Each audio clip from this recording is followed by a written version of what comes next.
Agora, Júlio, a gente quer saber um pouquinho da sua carreira. Você como treinador lá na Espanha, não é uma outra área e você já está dominando também. Daqui a pouquinho aparece no São Paulo, hein? Quem sabe? Por que não? Não, acho que o mais importante isso é toda a preparação que vem por trás, né? Depois que eu terminei de jogar, um processo aí de aprendizagem, trabalhando também numa estrutura profissional, isso ajudou bastante para hoje eu ter a base que eu tenho e poder trabalhar em qualquer clube hoje em dia de hoje, né? Agora, os jogadores de hoje não acompanham, né? Quando a gente pensa em talento, em função tática, em força física, o Júlio Batista sempre foi diferenciado, né, Capelanes? Um atleta que a gente acompanhou bem de perto e que realmente fez muita diferença, foi daqueles diferenciados. É verdade, Rê. Um abraço pro Júlio, prazerzaço, gente boa demais. A gente tá conversando desde o ano passado também, porque o Júlio é um homem do mundo, né? Tá no Japão, tá na Espanha, agora tá no Brasil, tem que aproveitar o homem aqui. Agora, Júlio, uma curiosidade, a gente tá aqui às portas de uma Copa do Mundo, né? Eu não sou saudosista, mas eu amo a história do futebol. Se é uma história do futebol, eu gosto de conversar com um ex-jogador que já esteve dentro de campo e que já esteve disputando com jogos importantes com a camisa da seleção brasileira. Hoje, o Júlio Batista seria tranquilamente o 10 da seleção brasileira, sem fazer força, Júlio? Não sei se seria o 10, mas acho que poderia estar na seleção, não só eu, como outros jogadores que passaram por ali também. Eu acho que o ponto da seleção não é nem os melhores jogadores, mas sim os jogadores que estão melhor nesse momento, que atravessa por uma grande carreira, por um grande momento, porque a competição da Copa do Mundo ela é muito curta.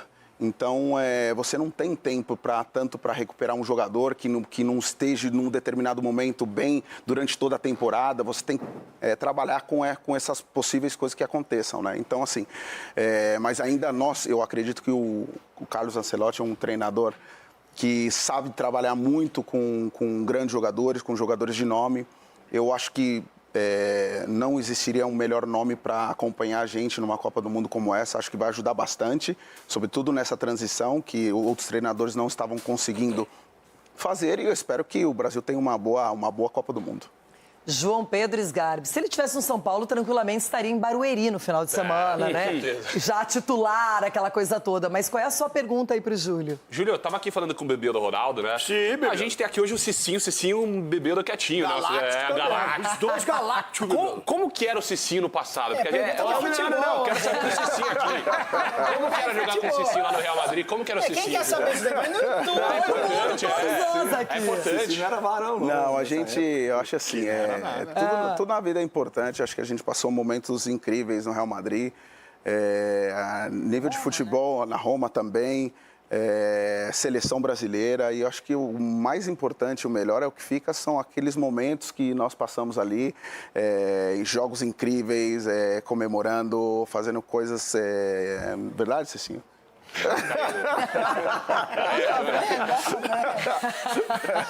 As comemorações depois do Cicinho, jogo. você também lembra de alguma coisa, assim? Do Batista?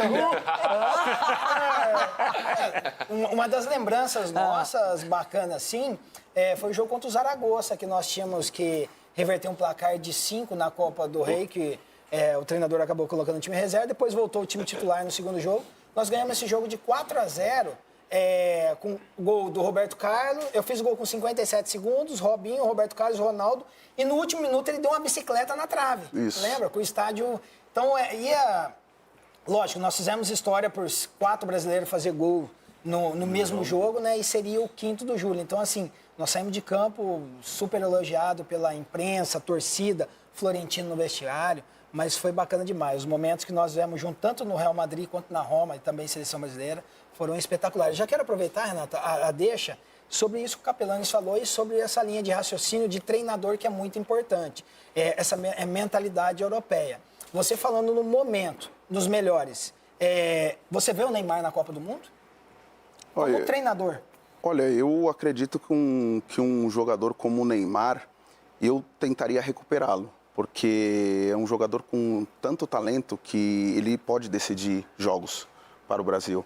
E o Ronaldo teve um pouco parecido, não assim, porque o Ronaldo teve a lesão e logo conseguiram recuperar ele para a Copa do Mundo. E por que não tentar recuperar um jogador como o Neymar para tentar trazer essa Copa do Mundo para a gente? É que a gente fica olhando e o Neymar, claro, às vezes os questionamentos, principalmente pelo aspecto físico. E na primeira entrevista o Ancelotti disse, se fisicamente ele estiver bem, pode ir para uma Copa do Mundo. Só que o aspecto que eu vejo é que não tem nenhum jogador com as características do Neymar no Brasil. Ainda não surgiu um cara que possa fazer exatamente o que ele faz ou até melhor. E aí quando nós não temos alguém que se sobressaia, realmente fica essa esperança de querer ver o Neymar, de querer imaginar que em tão poucos jogos, é um período muito curto de uma Copa do Mundo, que a gente possa abrir mão disso. Eu realmente acho que é um aspecto para ser pensado até os 55 do segundo tempo, não é? Edu Dracena, capitão que jogava com o Neymar, né? Já deu umas lições. O Júlio também, na seleção, a gente pegou a seleção junto, jogamos contra também. O Júlio é um cara que eu tenho um carinho e um respeito muito grande pela história, né? E pela pessoa que ele é, não é só dentro de campo, mas fora de campo também é um cara sensacional. E, assim, o que eu quero saber, assim, hoje, Júlio, você vendo o nosso futebol brasileiro, né? Você se vê, de repente, treinando algum time aqui no Brasil, né? E como é, de repente, essa relação do treinador com os jogadores brasileiros hoje? Se, de repente, mudou ou se você tem uma outra visão com relação a isso? Poxa, até agradeço a pergunta. Eu acredito que o Brasil... ele tá vindo numa transição de mudança. Muitos treinadores acabaram vindo para o Brasil, migraram, justamente pela organização que ela existe como de treinamento, porque, querendo ou não, é o treinamento que te dá uma base para jogar. Estrutura também. Estrutura, né? Tanto na Europa como em outros lugares, por exemplo, em Portugal, é um dos celeiros da forma como se estrutura treinamentos para logo esses jogadores conseguirem fazerem apresentações muito boas. E, assim, eu acredito nessa base que você está falando. Eu adoraria treinar no Brasil, porque eu sou um brasileiro que teve uma formação na Europa. E eu acredito, com essa mistura, talvez eu possa dar aquilo que eu acredito para o futebol brasileiro e com os meus pensamentos, com a ideia que eu peguei da Espanha, com a ideia que eu tenho do Brasil. E eu acho que a relação do jogador, do treinador com o jogador é muito simples. O treinador ele tem que ser honesto. Olho no olho, falar as coisas que tem que falar, colocar cada um no seu lugar e trabalhar. E muito trabalho. Ulisses Costa, só pergunta. Falar pra você uma coisa, cada um, hein, pai? O negócio é o seguinte, uma vez o Vadão, que assumiram o São Paulo há pouco tempo... Senta aqui lá, vem. Não, rapidinho, que é uma história interessante. Ele chega pra mim e fala assim, o São Paulo numa crise danada. Ele chega pra mim e fala, descobri 2 jogadores na base que são fora de série. Um chama Kaká e o outro chama Júlio Batista. Eu vou trazer esses meninos pro time de cima urgentemente. Trouxe, foi campeão do Rio-São Paulo. Olha só, acho que foi o primeiro título de vocês com a camisa do São Paulo. E agora, o que chama atenção em relação à presença do Júlio, que é importante, porque a inveja total, porque o Ronaldo ganhou pouco título. Mas e se não fosse ele no gol do Corinthians, o Corinthians tinha 5 títulos a mais, o Ronaldo. Né? Isso é uma coisa óbvia. O que está acontecendo com o futebol espanhol? Que crise financeira é essa? É uma crise que pega um pouco do país também, né? Não é só a parte dos impostos, que é muito alta, ela influencia na gestão do clube, né? Se o clube ele precisa pagar quase 50% sobre uma transação, sobre um salário, aí você tem realmente só Real Madrid, Barcelona, Atlético de Madrid, aí um pouquinho por debaixo o Sevilha e os outros times lutando para sobreviver. Então é uma luta um pouco desigual, até mesmo pela fonte de ingresso que tem esses times e essa gestão não está legal. Não está legal. Acho que o futebol espanhol ele precisa dar uma olhada como poderia fazer isso funcionar de uma forma diferente, né? Esse fair play financeiro lá é muito injusto, a gente sabe que é muito concentrado mesmo. O Atlético de Madrid é um clube também que tem bons recursos, mas Barcelona e Real Madrid acabam capitalizando mais mesmo. E isso a gente vê na própria competição em La Liga. Ronaldão, chegou a sua vez. Chegou minha vez, você tem que ser comportado, não é? Discreto, porque senão o Júlio não volta, hein? Não, vou fazer uma pergunta porque vocês vão entender como é que funciona a bagaça. O Júlio... Que bagaça. O Júlio, bebendo Roma, né? Seleção brasileira, Real Madrid, pegou a bola, o Zidane encostou e falou: calma aí, ó, craque. Calma aí, segura aí. Deixa comigo. Por cima da bola. Tá. Gol. Ninguém falou nada. O homem veio, abraçou ele e jogou com um craque de verdade, né, Júlio? Zidane. É um dos jogadores que eu mais me impressionei vendo ele treinar. E você batendo falta. Você indo lá fazendo gol, seleção brasileira. Eu vou te fazer uma pergunta simples, Bibiano. Quem pode ser esse craque da seleção brasileira que vai fazer a mesma coisa, chamar a resposta e fazer a gente ganhar esse título, Bibiano? Olha, eu acho que o Brasil tem vários jogadores de talentos que podem fazer a diferença. Rafinha, Vinícius, Rodrigo, Neymar, se levar Neymar. Muitos jogadores de muito talento, Endrick também. Então, assim, vai mais do que o treinador conseguir olhar e ver quem está funcionando melhor, porque não é só o jogador, é você conseguir encaixar as peças. Deixa eu falar pertinho de você, só pra você, pra não influenciar. Só uma perguntinha. Você levaria o Hugo no gol, meu? Só uma perguntinha rápida. É que ele não sabe o que acontece no programa. Pois é. Não, eu levaria o Alisson. Você foi influenciado.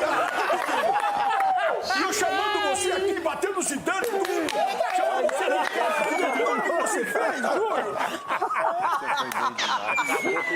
Deixa eu fazer a pergunta pro Everton agora. Viu? Você vai querer dar mais de bonzinho? Eu vi você conversando com ele ali, viu, bebê? Eu não fiz pesquisa de boca de urna. Não. Não. Isso não era eleição nem nada. Tá valendo essa resposta. Ponto para o Alisson. Olha, agora eu não sei se o Júlio vai ficar feliz ou não, mas quando ele enxergar o nosso telão, Nossa, ele ele vai vai se assustar deparar primeiro. com este muchacho que montanha. lá em Minas Gerais, lá em BH Mamute, está. mesma jaqueta. Everton Guimarães, boa tarde para você hoje. Júlio Batista, um reforço de alto nível para Sgarbi e Cicinho aqui no programa. O cara tá com a mesma roupa de ontem. É, a mesma jaqueta. Buenas. Olha aqui, Renata, eu tinha tanta coisa para perguntar, uma pena poder fazer só uma pergunta. Tinha tanta coisa, de época de Valladolid, como é que foi trabalhar com o Ronaldo Fenômeno e tal, mesma época que o Ronaldo estava aqui no Cruzeiro e tal, mas eu acho que não, acho que é uma ótima oportunidade de explorar com o Júlio Batista. Ele tem cabedal, ele tem musculatura, ele tem história para falar desse assunto. Júlio, como é que você está vendo essa questão envolvendo o Vini?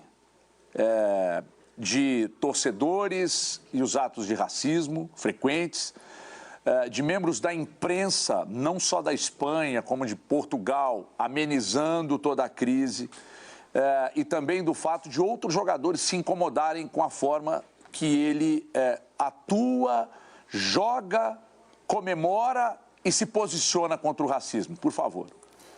Olha, eu acho que às vezes a gente começa e a gente assiste futebol, muitas vezes a gente vê que o futebol está ficando chato, né? O jogador não pode comemorar, o que se comemora é o fato de educação. Então, o futebol, as pessoas estão levando ele para um lado que talvez seja até perigoso, porque o futebol é alegria, o futebol é transmitir aquilo que a gente vive dentro do campo. E eu não acredito, nunca foi falta de educação um jogador dançar. A gente via na Copa de 94, não sei se foi de 94, Roger Millar, Camarões dançando. São coisas que ficaram marcadas. Então, assim, eu acho sim que nós devemos nos posicionar. O Vinícius está sofrendo coisas que não deveriam estar acontecendo e eu acho que não só a UEFA, eu acho que a FIFA ela tem que dar uma volta, tem que dar uma olhada diferente na conduta não somente dos torcedores, mas também de atletas. Eu acho que assim, a permissão de deixar o torcedor fazer o que quer dentro do estádio, eu acho que ela é muito ruim para o futebol. É um caso que a gente falou demais sobre isso. E nós, aqui no Jogo Aberto, há muitos e muitos anos, viemos aqui batendo nessa tecla, estamos nesse assunto e agora, se fosse a primeira vez, a gente poderia até, de repente, entender como um mal-entendido, alguma coisa assim. Mas a UEFA, ela toma a decisão de, por um jogo, afastar o Cristiano, porque o jogo seria na casa do Real Madrid, já querem evitar um clima hostil, pesado. Mas eu quero ver depois, porque a gente espera algo bem mais sério. O Cicinho cobrou aqui até uma atitude do Real Madrid mesmo, de posicionamento, mas de atitude, de ação e de exigir que isso seja levado às últimas consequências. E é o que a gente espera na sequência.